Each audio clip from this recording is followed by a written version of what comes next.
Welcome to Living Legacy Leadership, where you'll be introduced to insights, tools, and strategies to leverage creative living and giving. I'm your host, Donna Kim Brand, creative brain trainer and legacy strategy coach. I help change makers and late career professionals who are deciding what's next to find what will thrill you and fulfill you, adding meaningful value in your next stage of life. The guests and show content I bring to you each week all address some unique aspect of learning, leadership, or legacy. This helps you raise your own game as a leader in business and life, and also showcases some extraordinary people who exemplify living legacy leadership. At least once a month, I also offer a training session to skill you in game changer thinking for your own application. So, get your notebook ready or sharpen up your memory by tuning in your attention, and we'll dive right in.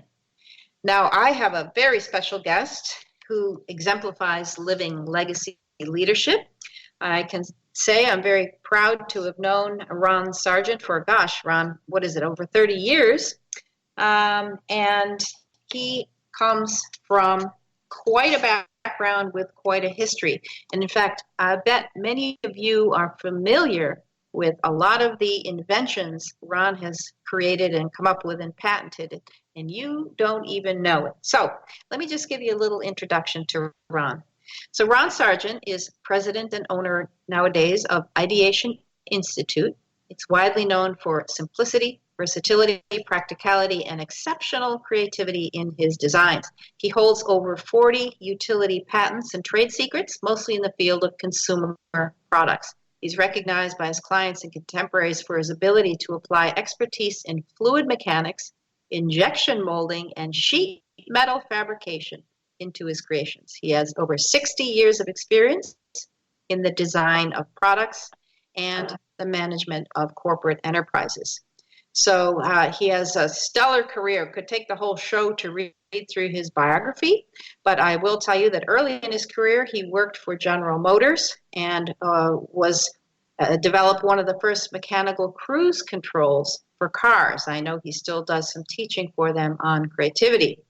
Now, Ron worked with his father and his brother. They had a company called Thetford Corporation, where they created lots of products, some of which are going to tickle you when you hear what they are in the RV industry.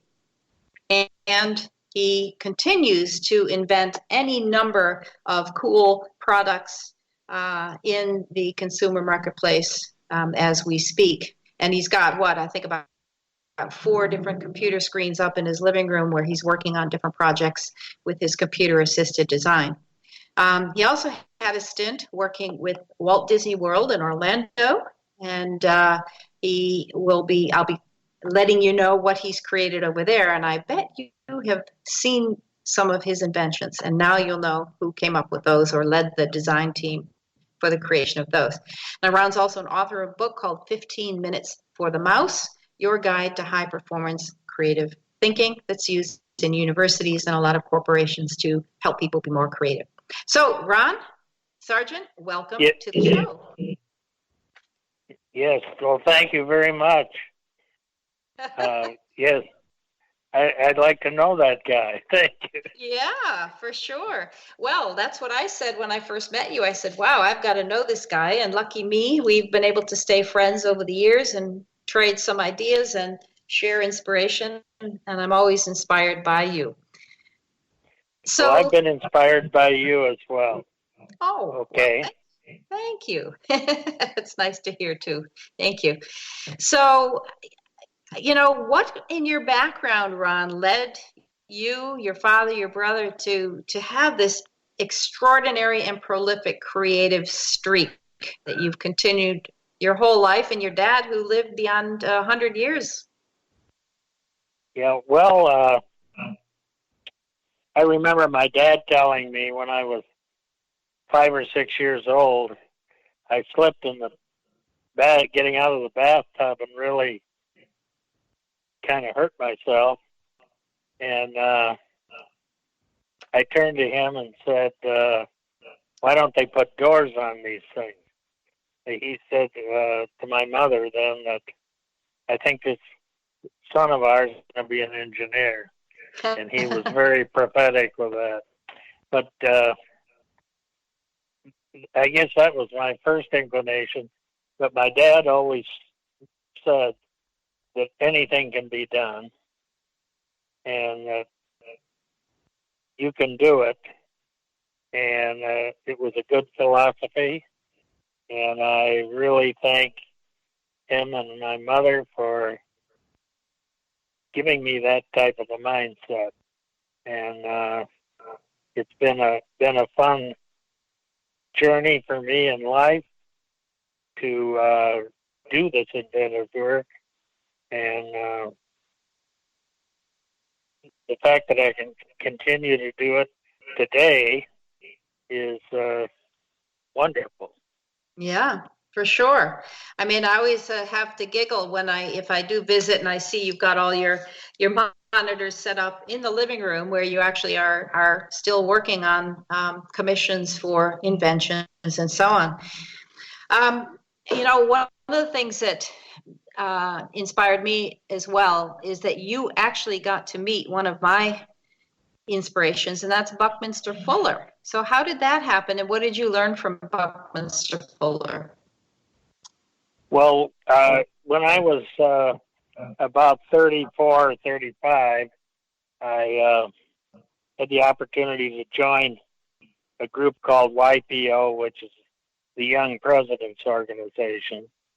And I ended up meeting many famous and infamous people through that organization. It's called the Young Presidents Organization. And it was if you're running a company and president of a company, in those days doing over $2 million in sales and had over 50 employees, you could join. And it's a much higher figure now.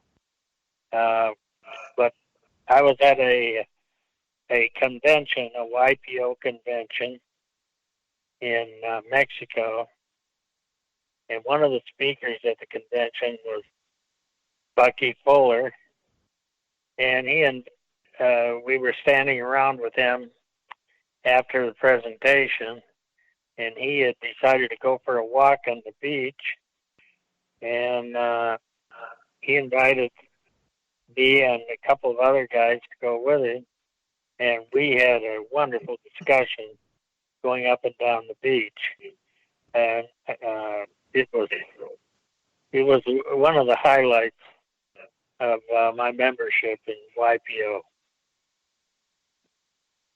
Cool. I often think back to the discussions we had, and he pretty much helped set some of my goals. He also said anything is possible, and you can do it.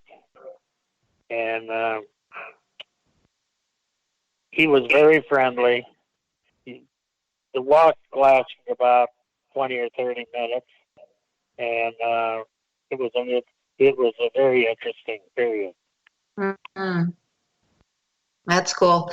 Well, you also, as I understand, as part of the family business, had to do with recreational vehicles. And one of the inventions you made that people don't know you are responsible for is the Porta Potty. Yeah, that's correct. I had gone up north in Michigan to I had bought a piece of land on Lake Michigan, north of Traverse City, and it was a beautiful spot. And I wasn't making a lot of money in those days. I was doing engineering work, but I managed to get together and build a cabin on the lake there, and it was a beautiful place to go on weekends. And I didn't have enough money to put in a bathroom yet, so I bought a portable toilet by a fellow named O'Brien in California, and I brought it home, and it was very poorly designed. And being in the design business, I looked it over, and I told my dad, I said, I can design something a lot better than this. And he said, well, let's do it. So with my dad's financial help and a lot of effort, I came up with the first Porta Potty, which was blow molded and ended up in the Museum of Contemporary Design in New York City, which was quite an honor. And we sold a lot of those. It took a while to get it going. I took it to Sears. I went ahead and tooled it up without doing a lot of market research. And Sears told me I'd never sell, in those days, an $80 toilet, because they had one for about $12. It was a folding one. And so I was dismayed. And I went home and was really worried about, because Sears was very big in those days. And I went to the trade and began selling them, and it took off. People loved it because it was the only flushing portable toilet. And then about 2 years later, Sears saw the success, and I got a call from Sears, and they asked if they could come over and talk to me about buying the toilet, which they did. And the Porta Potty went into Sears.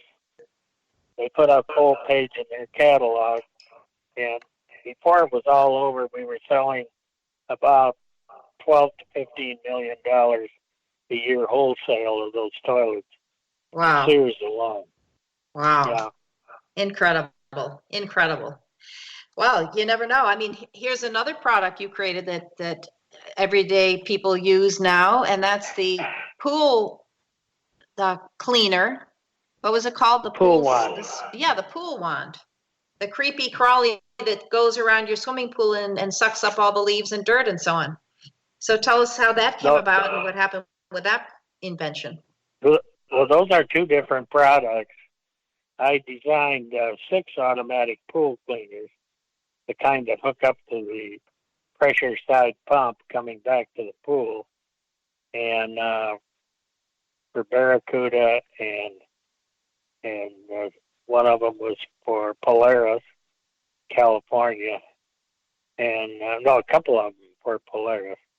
But that was a main effort for me in those days. But the pool wand was a handheld device,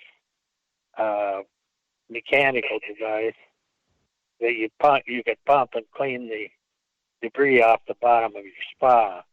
They were both, all of them were successful products, and great success with those. So, Ron, you gave the example of nearly falling in your bathtub and you came up with an idea. But, as you commercialize this as an adult and had your own businesses, do you start with an idea and then you look for a buyer? Or do people come to you, like you mentioned some companies there, and say, will you solve this problem for us? Or is it some of both? Some of both. Usually we find a need and fill it. But there are many ways of coming up with ideas. I give presentations in my seminars of how to come up with ideas. And that's been very successful as well. That was really highlighted when I worked at Disney. And of course, you don't never